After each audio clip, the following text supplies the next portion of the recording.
Olá, pessoal. Sejam bem-vindos ao podcast do André Visa Advogados.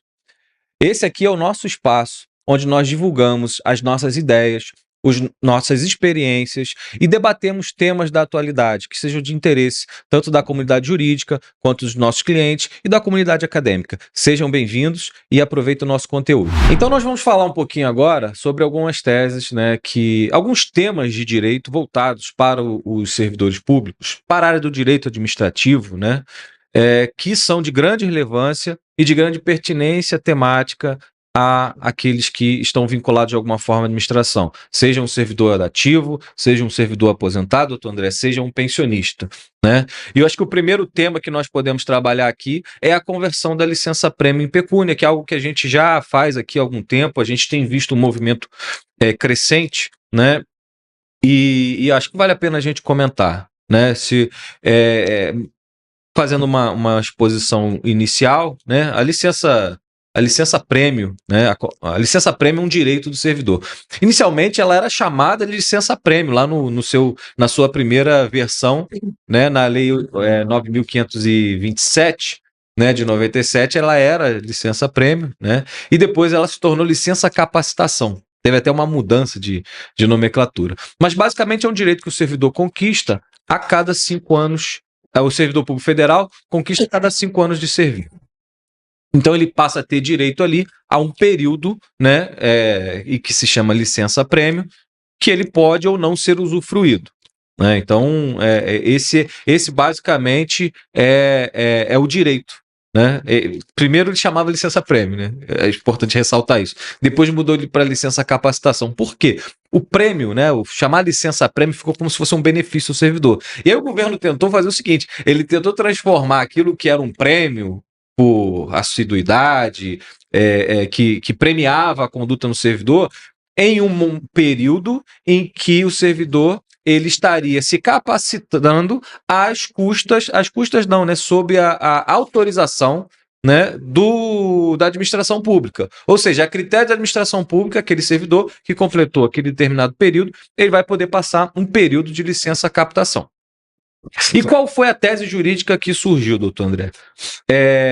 Foi o tema repetitivo 1086. O tema jurídico 1086, Então, assim, a temática foi a seguinte. Quando o servidor ele tem uma licença pública, uma licença-prêmio, É importante falar isso aqui para explicar um pouco para a audiência. O servidor público, quando tem uma licença-prêmio, ele pode acontecer duas coisas. Ele pode usufruí-la dentro do período do seu vínculo com a administração, vinculativo. Ele pode utilizá-la para aposentadoria, contando em dobro, ou se ele já tem tempo suficiente e não precisa da licença-prêmio, em tese, ele deveria ter direito a transformar esta licença-prêmio em pecúnia. É como um trabalhador, que não usufruiu as férias, recebe as férias indenizadas. Só que a legislação federal para servidores públicos, e, aliás, não só a legislação federal, a legislação estadual e municipal também, que nós identificamos aqui, ela não prevê na dicção lá da legislação a possibilidade de o administrador pagar o servidor uma indenização por essa licença. Ou seja, a lei não permite que o administrador converta em dinheiro aquilo que foi um benefício não usufruído. E, em razão disso, proliferam as ações na justiça acerca desse tema. E aí, qual é o fundamento? É o enriquecimento sem causa, E a administração não pode se enriquecer às custas do servidor. Então, esse é o tema da licença-prêmio, doutor André. Tem alguma observação? Sim, na verdade, só para complementar o que você falou, e assim, do ponto de vista da vida funcional, que isso tem a ver com a vida funcional. Sim. Então, assim, na administração pública, como no setor privado, você tem alguém ocupando um determinado posto de trabalho com uma força de trabalho lançada naquela atividade, e você há de convir que toda vez que você faz essa interceptação de continuidade, você tem essa solução de continuidade, você cria embaraço até no próprio setor. Sim. Então, conforme a mão de obra que a gente está falando, conforme o cargo ocupado pelo servidor, muitas vezes, né, quando aquele servidor obrigatoriamente ele sai de férias, né, o serviço daquele setor ele acaba sendo acumulado porque você não tem um substituto à altura. Se você está no setor privado, o cara tem que tirar férias, obviamente que para que haja, né, o faturamento da empresa, o trabalho seja prestado, você contrata um temporário, você substitui aquele trabalhador, mas no setor público, às vezes isso não acontece. E aí, muitas vezes, né, por conta da própria chefia, muitas pessoas não usufruem a licença prêmio. E aí você não tem como as férias são obrigatórias, mas a licença prêmio já está um pouco ao crivo do administrador. Então, assim, passam-se os anos e às vezes o servidor, ou por questões pessoais, ou mesmo talvez vinculadas, né, a essa exceção oposta pela própria administração, deixa de usufruir esse direito. O fato concreto é que o servidor, e aí, né, ou principalmente, né, o que se aposenta, né, é que ele tem que observar, tirar o seu tempo, seu mapa de serviço, né, ao final da sua aposentadoria, para fazer a verificação se ele não tem um crédito a receber. Não é? Então, assim, muitos dos nossos casos aqui, exatamente, o servidor aposentou, não usufruiu a licença-prêmio, e daí, não é, a administração também não paga. E aí você tem que buscar o judiciário para poder ser indenizado dessa licença-prêmio, o que a gente tem visto muito sucesso, né, nas causas, principalmente, né, em função do que o próprio Diogo já comentou, no acúmulo judicial, porque ela tem sido reconhecido o direito, né, a essa indenização, que foi que quando o direito não é usufruído, né, ao seu tempo próprio. Então, assim, eu acho que é um tema muito interessante, né? A gente tem visto muitas ações nesse sentido, né? E aí é importante você, recém-aposentado, né, que você observe isso, porque se você não estava atento a isso, observe, porque você pode ter uma indenização para receber relativamente, né, a essa licença-prêmio não usufruída e não utilizada, né, na contagem do tempo para sua aposentadoria. E não só o aposentado, né? Os pensionistas também, Não, os herdeiros, por exemplo. Exato, né? A gente volta a dizer aquela tônica, né, que a gente estava colocando, né, de que você tem que observar, às vezes, tem que ter essa leitura. O nosso trabalho aqui, o que a gente tem feito aí nesses podcasts, né, é justamente, né, alertar as pessoas, de modo geral, não só a nossa clientela, mas toda essa audiência que é vista aqui, né, no nosso trabalho, né, dessa nossa divulgação, né, que as pessoas têm que ter essa atenção. Às vezes, eu não estou atento, mas assim, eu sou herdeiro, né, de um servidor público que se aposentou, né, e faleceu. Né? E aí, assim, não teve oportunidade, naturalmente, às vezes, de nem ingressar na justiça, né, para poder receber, porque já tem ação na justiça, é uma habilitação. Né? Então, assim, esse é um outro ponto, naturalmente, que a gente tem que tratar aqui, né, que é a questão das habilitações nas ações em curso.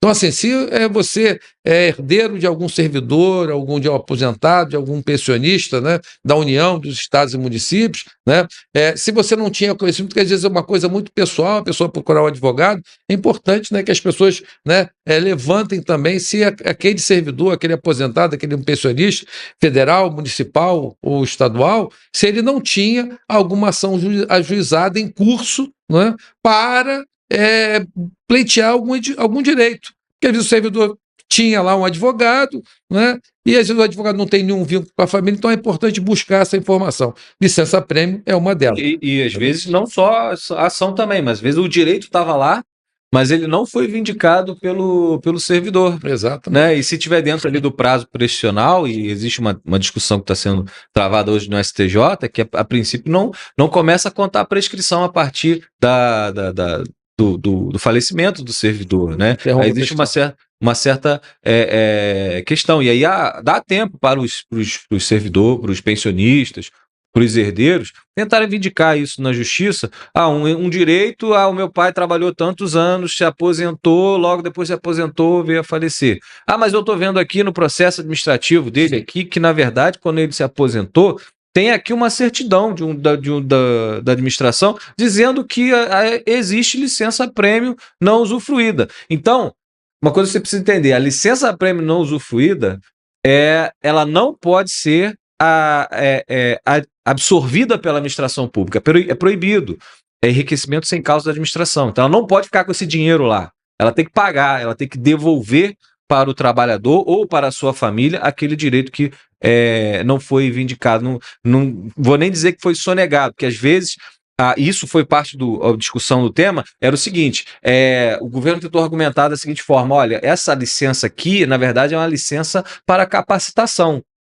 Então, fica a critério do serviço público se o servidor vai usufruir, e se ele não usufruiu porque não era interessante para a administração, eu não tenho que pagar nada.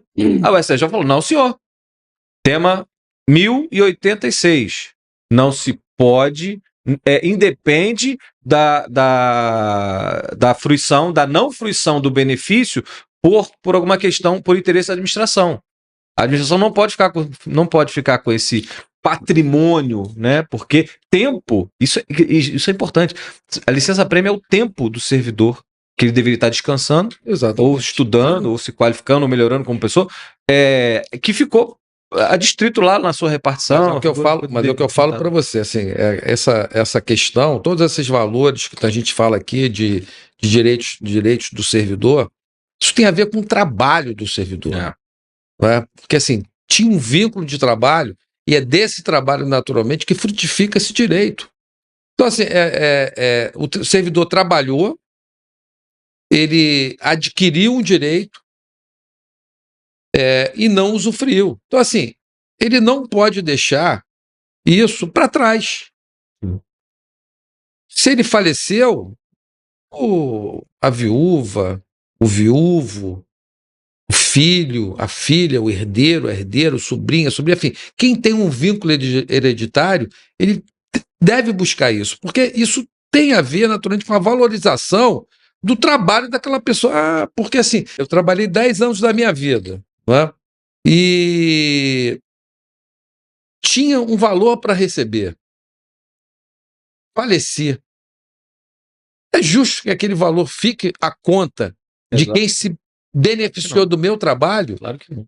Não é? Então, assim, eu acho que assim, é como se você desse naturalmente o valor ao trabalho. Acho que às vezes até muito mais do que o valor monetário, né? A expressão monetária daquilo. Mas, assim, é muito de valorizar o que as pessoas fizeram. Estamos ao tema da ética, né? Exato, entendeu? Então, assim, eu particularmente, assim, eu às vezes saio do escritório 10, 11 horas, meia-noite, trabalhando. Assim, em algum momento, os honorários dos processos que eu estou trabalhando até às 10, às 11, vai receber. Então, assim, se por algum momento eu falecer, assim, meus herdeiros, né, vão ter que se beneficiar disso. Porque foi um trabalho que eu já... meu pai trabalhava até 10 horas, 11 horas, meia-noite. Meu marido trabalhava até 10 horas, 11 horas, meia-noite. É assim que é.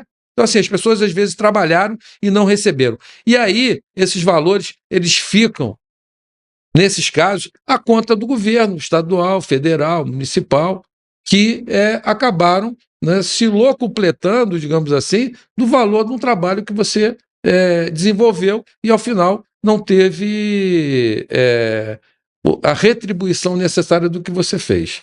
Né? É isso. Perfeito. Então, esse é o tema, né? Se alguém tiver alguma dúvida, se você tiver alguma dúvida sobre esse tema, você pode entrar em contato com a gente. Pessoal, foi um prazer estar com vocês. Esse é o nosso podcast. Peço que você se inscreva no nosso canal, compartilhe o conteúdo, se você achou interessante, compartilhe o conteúdo com seus amigos, com seus colegas de trabalho, com seus familiares, as pessoas que vão se beneficiar daquilo que a gente está fazendo aqui. Deixe seu comentário aqui na nossa... No YouTube, né? Faça o seu comentário, deixe suas dúvidas e sugestões. Eu agradeço muito pela sua audiência. Acompanhe a gente aqui no canal. Um grande abraço.